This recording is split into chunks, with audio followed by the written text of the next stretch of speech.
Ange Postecoglou named Tottenham's most recent defeat to Brighton as the worst they've had since he's arrived. So what went wrong? In this video, we're going to be breaking down exactly that.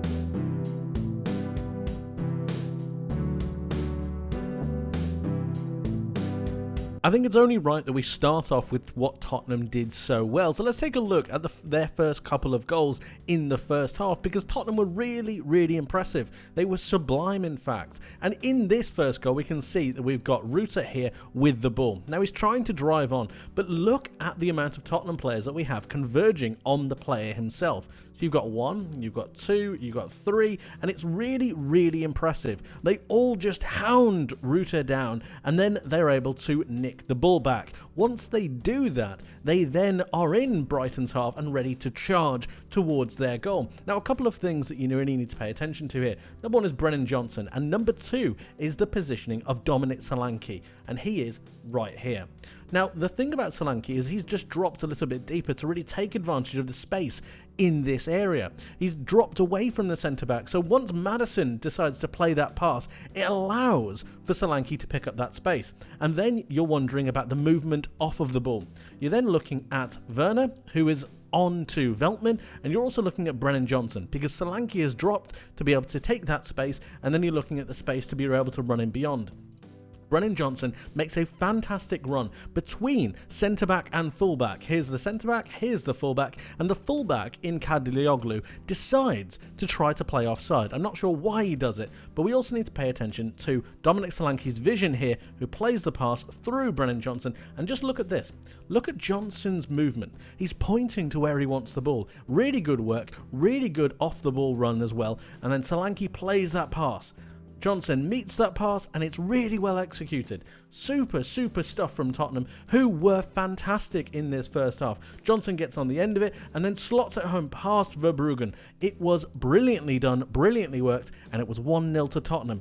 Excellent stuff. And for this second goal, it's also really impressive. Dominic Solanke again making use of his power and prowess to be able to drive through this Brighton defence. If we forward it on just a touch, we can see that Timo Werner is running down the wing on this left-hand side, taking advantage of the space that's been afforded to him by Veltman because of the lack of an extra centre-back presence. Igor is out of position, which means Dunk has to cover, and it's this entire left channel that's really left exposed. But you've got Werner on that left-hand side taking that space, and that's really important. The ball gets played through into Werner, and once this play develops, you've then got a number of different problems. Igor is still trying to recover into this centre-back role, which means that Dunk has to come across. You've then got Baleba, who's trying to close down their man. Once that happens, it gives a lot of space for James Maddison in the centre of the park. Jack Hinchelwood has not recovered as well, and it's really good by Tottenham because it's isolating and taking that space. It's really utilising the space that's been afforded to them, and then you've got danger. James Maddison on the edge of the box, and just look at how much space he's got. Look how much time he has to take a touch, take that moment, and then fire it towards goal. Now, of course, it's a mistake by the goalkeeper. Of course it should be saved. But I think Tottenham worked the spaces really well. I think they were dynamic. I think they were cutthroat. And they managed to take advantage of their opportunities. And then something changed. Now, while both managers don't point to something tactically tangible that made the switch in the second half, there was a change. And it was Estupiñán coming in for Kadrioglu. Now, I think this had a major impact, in particular for Tottenham's right-hand side and Brighton's left, and it was the way that Brighton exploited this that I think brought them back into the game. And it was Estupiñán coming on for Kadrioglu. And the aggression that Estupiñán brings, naturally, instead of being just behind the halfway line, Estupiñán really was very aggressive. And this did a couple of things. It, number 1, made Brennan Johnson think a little bit extra about what he was doing on this right. Defensively, he wasn't there. He couldn't follow Estupiñán, and that meant that a couple of problems happened. It meant that Mitoma was able to then drift infield, but also outfield, and it gave Pedro Porro an absolute nightmare, because once the ball ended up going to Estupiñán, Porro had a problem. Does he A, hold on to Mitoma because of the presence of Welbeck and Ruta in the centre, or does he confront Estupiñán? If he doesn't confront Estupiñán, Mitoma has a free run. If he follows Mitoma, Estupiñán has a free run down this left-hand side because Johnson is not covering this run. It's a whole heap of problems that was really caused down Tottenham's right, and it's also compounded by the fact, I believe, that Rodrigo Bentancur had a lot of defensive real responsibilities. James Maddison was playing in a defensive central role for Tottenham next to Bentancur, and I believe that because he's not necessarily as defensively switched on, it meant that Bentancur had to be a little bit more central to try and cover and help out Maddison when he needed it. This had a knock-on effect for this space and this channel right here, and it meant that Brighton on a couple of occasions were able to drift into this area. You see Welbeck here currently, Mitoma did it as well, I believe, for the second goal, and it was a whole heap of issues for Tottenham down this right. Johnson didn't do enough for me, and I think that Ange Postecoglou needed to see this change and adapt to it. He didn't, and Brighton were able to take advantage. Estupiñán did a great job at pinning Porro back, but also giving Mitoma the license to be able to drift infield and outfield. And then it was on to who wanted it more. So let's take a look at this first Brighton goal, and what have we got? We've got really good shape from Brighton. You've got the centre-back, you've got Baleba, Hinshelwood, who's a little bit further ahead, and you've got Estupiñán with the ball out on this left-hand side. Now the first thing to note for me is look how aggressive he is up this left-hand touchline. He is really far up past the halfway line, and this does, like I said, two things. It allows Mitoma to drift both infield and outfield, but also at the same time, remember what I said about Rodrigo Bentancur. If you look at the positioning of James Maddison, which is right here, he's not occupying this area. Now this was a massive problem for Tottenham in the second half, and it was the aggression that Brighton showed and the quickness of play that took Tottenham by storm. So you've got Mitoma, who's able to then make a run behind Pedro Porro because he's not following the run, he's too concerned with Estupiñán, and you've got problems. Mitoma makes that run, and then you've got the ability for the space to be taken. Look at this. Pedro Porro doesn't see the run, he's not ready. You've got Romero, who's not really set, he's not really set on, and then you've got Mitoma taking all of this space. Really well done by Brighton, but it's again something that Tottenham didn't switch on to.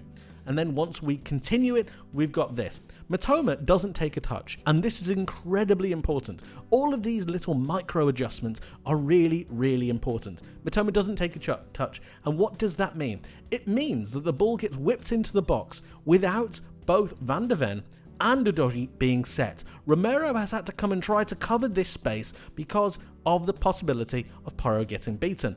And it means that all of this is ready to be attacked. Now, you might be able to say that Van de Ven should have got there, or Udogie should deal with it, and yes, he should deal with it. But Udogie is expecting that Van de Ven can deal with it. Once he doesn't deal with it, it takes Udogie by surprise. He tries to swing a leg at it, but it doesn't work. And in the end, it falls to Jan Kuben Minter. Now, of course, you could say that this is a massive Tottenham mistake, and it was. But it was given and it was created by the proactive nature of the Brighton players and that little bit more aggression down that left-hand side. It was brilliantly finished by Minter, and then Brighton are back. The second goal had a lot of similar patterns as well. So you've got the Brighton centre-back, Igor, playing the ball into Estupiñán out on this left-hand side. Again, hugging that left touchline, being really proactive, really aggressive, and you've got Mitoma making a run past the Tottenham centre-backs to really push that back line just a few yards back. But look at the positioning of Danny Welbeck and Ruta. Now what you've got here is space in between these two areas, and this is because Brighton realised, and they must have realised, that James Maddison was not getting back into a defensive position. Now this is either a tactical change that Ange Postecoglou made, or a tactical decision that Ange Postecoglou made, or it's something that Maddison just didn't switch on to. I'm not entirely sure. We know that Tottenham have set up in a 4-2-3-1 previously. We know that that's something they have done. So if Maddison decided he didn't want to, or if it's an Ange decision, I'm not so sure. But Tottenham were exploited in this particular scenario. So you've got Estupiñán down this left-hand side, and he's about to receive the pass from Igor. Once this happens, couple of things change. Mitoma then drifts infield. And remember what I said about Mitoma having the ability to drift infield or outfield. In this particular scenario, Porro comes and confronts. Mitoma drifts infield and he takes the space. Look at Bentancur. He's not ready. He's got so much to deal with, and this is because, yet again, James Maddison has not made that move to really take this space. And look at Ruta. Ruta is completely unmarked. He's looked at by Udogie, but then he's got to deal with Minter on the other side. There's a load of things happening here, and I don't think it's just simply a case of Tottenham didn't know what to do, Tottenham panicked, because Brighton did so many good things and so many things to really open up this Tottenham defence. I think they need a lot of credit. Tottenham didn't adapt well enough, and I think that's on Ange Postecoglou. But if we continue this and forward it on just a little bit, Minter ends up, or should I say Mitoma ends up picking the ball up in the centre of the pitch. And that's due to a good pass from Estupinian, breaking those lines. And he receives this pass and then darts infield. Once he darts infield, you've got problems for Tottenham. Because Romero's come out to contest, you've got Van de Ven who's not entirely too sure, and you've got Ruta who's going in the opposite direction. And it's all about Udogie making sure that he's able to really stop that progression. He isn't able to stop the progression, and a ball gets played through from Mitoma into Ruta's path. And then from that point, it's all individual brilliance. The ability for Ruta to take the ball, be challenged by two Tottenham opponents. You could argue about their willingness to do the work. You could argue about their strength in the challenge. But he's able to just go past both of them, just cut inside, and then finish brilliantly with his left foot towards the bottom right-hand corner. But all of the makeup of this goal was exploiting Tottenham's space, was exploiting their defensive shape, and Brighton did it brilliantly. And for the final goal, if I was a Tottenham fan, I would be really, really concerned. Because you remember what I said earlier on about Brighton wanting it more. And then harken back to the first Tottenham goal that we mentioned. We had 3 Tottenham players who were able to take the ball off Ruta. Now look at this. You have 1, you have 2, and you have 3 Tottenham players who are trying to take the ball off Ruta. And in this particular scenario, what happens? Ruta wins. That should never happen. Doesn't matter how lucky you are, doesn't matter how it really comes about. This should not occur. This cannot happen. You have a throw in to Ruta and he wins. And once that happens, and once you've got Rodrigo Bentancur, who's right here, he sees this occur, you cannot, and I mean you cannot, let him get that cross in. You have to stop the play. Whether you slide, whether you just take the ball, whether you take just the challenge entirely, you cannot let him cross. But he does let him cross. And while this is occurring, I want you to take a look at these two as well. Because this is not good enough from a Tottenham perspective. You've got Romero, and of course, you've got Pedro Porro. Neither of them are aware of Danny Welbeck. Neither of them. Danny Welbeck is on the move. Danny Welbeck is the only player in the box who is actually making a movement towards the goal. Neither of these two are, and that's horrendous. Bentancur tries to shuffle it out of play, but fails to do so, because look at Ruta's movement here. Look at this. He's sliding across the ground. He's willing to get to that ball more than Bentancur is. He wants it more. And that is a really concerning thing from a Tottenham perspective. You're 2-2. You've conceded 2 goals. Things are being asked of you. Questions are being asked. And you are not giving the correct answers. Ruta manages to get the ball and it's in flight. And all of a sudden, look at this. We take it back 1. Look at where Welbeck is. The ball gets crossed. And look at this. Look at where Welbeck is. He's now in prime position. Romero falls asleep. Porro falls asleep. No idea. And then it's all about the free header for Danny Welbeck. He probably can't believe his luck. It's brilliantly done. Brilliantly worked. Again, Brighton wanting it more. It was fantastic. But this man will be furious. And he's got a couple of questions that need to be asked. And he needs to find the answers to them. Because I think there were some changes that he could have made to help make this Tottenham side a little bit more resolute. Unfortunately, his principles or his styles came to the forefront, and obviously it didn't exactly work out. But Tottenham have some things that they need to work on. Brighton were fantastic, and I think they do need to be given a lot of credit. But Tottenham, Of course, guys, let me know what you think in the comment section below. What did you think about this match? And what did you think about the massive turnaround, the comeback from Brighton, but obviously the capitulation from Tottenham? Please let me know your thoughts in the comment section below. I would love to hear from you. Thank you ever so much for watching. I hope you enjoyed. I hope you learned something new, and I hope to see you in the next one. But until then, my friends, take care.